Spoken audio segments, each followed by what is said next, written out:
नमस्कार दोस्तों, आप सभी का स्वागत है। दोस्तों, the richest man in Babylon book story form में लिखी हुई है और इस बुक में फाइनेंशियल सक्सेस के संबंधित बहुत कहानियां हैं। उनमें से एक कहानी है अरकद नाम के एक इंसान की, जो बेबीलोन का सबसे अमीर आदमी था। दोस्तों, उससे कुछ लोग उसकी सफलता का सीक्रेट पूछते हैं, तो वह अरकद अपनी सफलता यानी कि अपने अमीर बनने तक की कहानी उसको बताता है। और वही कहानी मैं आज आपको इस वीडियो के माध्यम से बताने जा रहा हूँ। तो कहानी शुरू होने से पहले अगर आप हमारे चैनल पर नए हैं तो चैनल को सब्सक्राइब कर लें। चलिए शुरू करते हैं। दोस्तों, इस वीडियो के माध्यम से आपको 3 इंपॉर्टेंट लेसन मिलने वाले हैं, इसलिए दोस्तों इस वीडियो को आखिर तक जरूर देखें। दोस्तों, आज से कुछ हजार साल पहले बेबीलोन में अरकद नाम का एक अमीर आदमी रहता था। टेंशन फ्री होकर खूब खर्चे करना और दान करना उसकी आदत थी। दोस्तों, हैरानी की बात यह थी कि उसकी दौलत घटने की बजाय तेजी से बढ़ती रहती थी।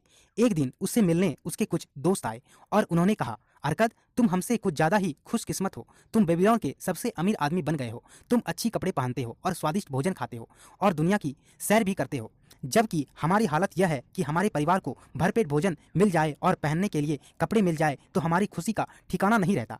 लेकिन एक समय था अरकद, जब हम एक जैसे थे। हमें एक ही टीचर ने पढ़ाया है और पढ़ाई में, खेल में तुम हमसे कभी आगे नहीं थे और तुमने हमसे ज़्यादा हार्ड वर्क भी नहीं किया, लेकिन फिर भी तुम हमसे ज़्यादा ही अमीर आदमी बन गए और आज भी हम गरीब हैं। क्या तुम हमें गरीबी से अमीर बनने तक की कहानी सुनाओगे? तब अरकद ने कहा, क्यों नहीं मेरे दोस्तों, मैं तुम्हें जरूर सुनाऊंगा। दोस्तों, अब इस कहानी को ध्यान से सुनिए। मैंने अमीर आदमी बनने का सपना तब देखा जब मैं जवान था। तब मैं समझ गया था कि अच्छी लाइफ जीने के लिए पैसों की बहुत ज़रूरत है और मैं अमीर बनने के बाद मैं लोगों की बेहतर हेल्प कर सकता हूँ और सबसे ज़रूरी बात यह कि मैं टेंशन फ्री होकर खर्चे कर सकता हूँ। फिर मैंने ठान लिया कि फिर चाहे मुझे कितनी भी मेहनत करनी पड़े, लेकिन मैं अमीर तो बनकर ही रहूँगा। उसके लिए मैं काम में जुट गया और मेरा काम था मीठी के टेबल्स पर लिखना और मैं इस पर हर दिन कई घंटे लिखता रहा। इस काम से मुझे जो कुछ भी कमाई होती थी वो सब मेरे खाने, कपड़े और ज़रूरत की चीज़ों पर खर्च हो जाती थी और मेरे पास 1 रुपया भी नहीं बचता था। लेकिन इसके बावजूद भी मैंने मेरे अमीर बनने के सपने को टूटने नहीं दिया।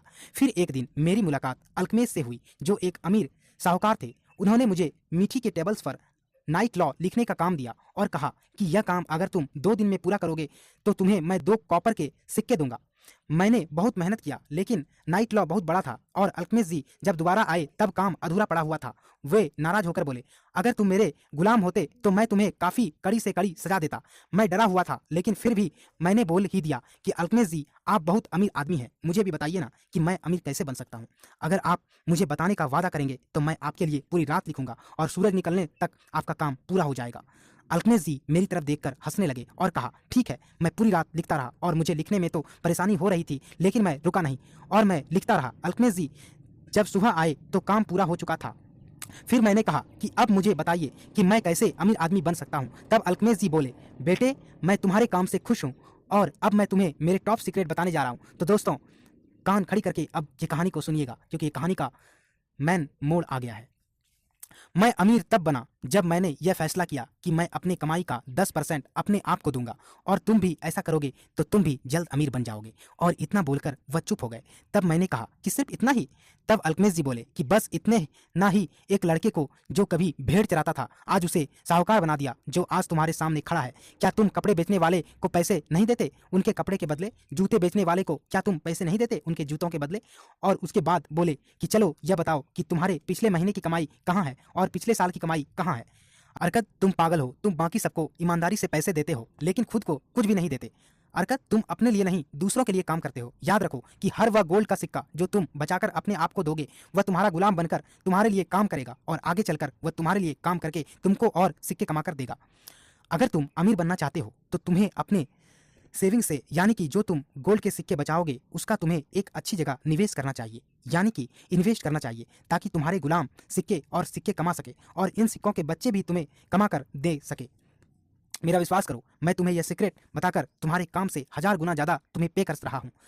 अरकद, तुम्हें अपने कमाई का 10% हमेशा अपने लिए अलग बचाकर रखना चाहिए, जो कि 10% से कम नहीं होना चाहिए।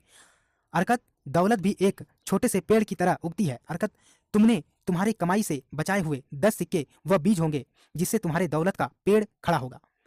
अरकद, तुम जितने ईमानदारी से अपने कमाई का 10% अपने आप को दोगे, यह उस पेड़ को पानी देने जैसा होगा और यह काम तुम जितने जल्दी करोगे उतने जल्दी तुम उस पेड़ के छांव में आराम कर सकोगे। और इतना बोलकर अल्केमिस्ट जी चले गए। मैंने बिना समय गवाए अपने कमाई का 10% अलग रखने लगा और बाकी बचे पैसों से अपने ज़रूरत की चीज़ों खरीदता था। अजीब बात यह थी कि मुझसे खर्च चलाने में कोई दिक्कत नहीं होती थी। इसी तरह मैं पैसे बचाता रहा और 1 साल बाद अल्केमिस्ट जी फिर वापस आए और मुझसे पूछा कि बेटे, पिछले साल जो तुमने पैसे कमाए थे उसका अपने लिए कम से कम 10% बचाया है? तब मैंने कहा हाँ, और तब अल्केमिस्ट जी खुश होकर बोले, बहुत अच्छा, लेकिन तुमने उन पैसों का क्या किया? तब मैंने उन्हें बताया कि मैंने उस पैसे को एक ईंट बनाने वाले को दिया है, जो दूसरे देशों में जाकर कम दामों में हीरे खरीदने गया है, जिसको हम यहाँ महंगे दामों में बेचने वाले हैं, और जो फायदा होने वाला है उसको हम आपस में बांटने वाले हैं। अल्केमिस्ट जी बहुत गुस्सा हो गए और मुझसे कहा, जाओ तुम हरकत, तुमने अपने सारे पैसे खो दिए और तुमने कैसे समझ लिया कि एक ईंट बनाने वाले को असली हीरो की नॉलेज होगी? क्या तुम ब्रेड बनाने वाले को सितारे का हाल पूछोगे? नहीं ना। तो तुम थोड़ी सी भी बुद्धि होगी तो तुम एस्ट्रोलॉज के पास जाओगे। तुम हीरे खरीदने के लिए किसी सोनार की एडवाइस लेनी चाहिए थी। पर चलो, तुम इस गलती से कुछ सीखने को मिला। अब फिर से पैसे बचाने शुरू कर दो। और इतना बोलकर अल्केमिस्ट जी चले गए और जैसा उन्होंने कहा वैसा ही हुआ। ईंट बनाने वाला नकली हीरे लेकर आया और हमारे सारे पैसे डूब गए। तब मैंने ज़्यादा सोचने समझने में अपना टाइम बर्बाद नहीं किया और फिर से पैसे बचाना शुरू कर दिया। अब मुझे पैसे बचाने की आदत पड़ चुकी थी। इसके वजह से यह काम मेरे लिए आसान हो गया था। 1 साल बाद अल्केमिस्ट जी फिर आए और मैंने उन्हें बताया कि मैंने मेरी बचत एक ढाल बनाने वाले को दिया है, जो मुझे हर 4 महीने के बाद कुछ पैसे देता है। अल्केमिस्ट जी बोले, यह तो बहुत अच्छी बात है, लेकिन यह तो बताओ कि उन पैसों का तुम करते क्या हो? मैंने उन्हें बताया कि मैं उन पैसों से पार्टी करता हूँ और कपड़े खरीदता हूँ। मेरी बातें सुनकर अल्केमिस्ट जी हंसने लगे और उन्होंने बोला कि तुम अपने बचत के सिक्कों के बच्चों को ही खा रहे हो। इस तरह से तुम कभी अमीर नहीं बन सकते। तुम्हें सबसे पहले सिक्कों के गुलाबों की सेना बनानी चाहिए, जो तुम्हें और पैसे कमा कर दे, और तुम यह सेना बना सकते हो इन पैसों को बार बार अच्छी जगह इन्वेस्ट करके। अरकत, एक बार तुम्हारी यह सेना बन गई तो तुम टेंशन फ्री होकर खर्च कर सकते हो। तुम्हारी यह सेना तुम्हें हमेशा पैसा बनाकर देगी। इतना बताने के बाद अल्केमिस्ट जी चले गए। उसके 2 साल बाद अल्केमिस्ट जी से मेरी मुलाकात फिर से हुई और तब उन्होंने मुझसे फिर से पूछा कि अरकत, क्या तुम्हें तुम्हारी मनचाही दौलत मिल गई जिसका तुमने सपना देखा था? तब मैंने कहा, उतनी तो नहीं जितनी मैंने चाहा था, लेकिन जल्द ही मिल जाएगी, क्योंकि मैंने सीख लिया है कि पैसे कैसे बनाते हैं और इन पैसों से अपने लिए काम कैसे करवाया जाता है। और इसके बाद अल्केमिस्ट जी ने मुझे अपना बिजनेस पार्टनर बना लिया और आज तुम देख ही सकते हो कि मैं कहाँ हूँ। दोस्तों, यही थी मेरी गरीबी से अमीर आदमी बनने तक की कहानी। उम्मीद करता हूँ कि तुम लोग भी इस कहानी की हेल्प से जल्द ही अपना मनचाही दौलत बना सकोगे। तो दोस्तों, हमने इस कहानी से क्या सीखा? पहला, हमें अपने कमाई का 10% सबसे पहले अपने आप को देना चाहिए और बाकी 90% से अपने खर्च चलाने चाहिए। दूसरा, हमें एडवाइस उन्हीं लोगों से लेनी चाहिए जो उस फील्ड में एक्सपर्ट हों। तीसरा, हमें अपने पैसों का रीइन्वेस्ट करना चाहिए। दोस्तों, हमने इस कहानी में देखा कि जैसे ही अरकत को थोड़ा बहुत फायदा होने लगे, तब अरकत उन पैसों से पार्टी करता था और कपड़े खरीदता था। यह गलती हमें नहीं करनी है। हमें अपने पैसों का रीइन्वेस्टमेंट करते रहना है और हमें तब तक करते रहना है जब तक हम उस लेवल पे ना पहुंच जाएं जहां हम पैसों तो खर्च करें लेकिन उसका हमारी कमाई पर असर ना पड़े। दोस्तों, अब हम बात करें स्टूडेंट लाइफ में इन्वेस्ट को लेकर, तो हमारे पास तो ज़्यादा पैसे नहीं होते, क्योंकि स्टूडेंट थोड़े ही काम करता है और पैसे कमाता है। स्टूडेंट को जितना घर वालों से पॉकेट मनी मिलती है उस पर ही गुजारा करना पड़ता है, और जो भी 100 रुपये या 50 रुपये होते हैं वह सब खाने पीने में ही निकल जाता है। तो हम इस सिचुएशन में क्या करें, आइए जानते हैं।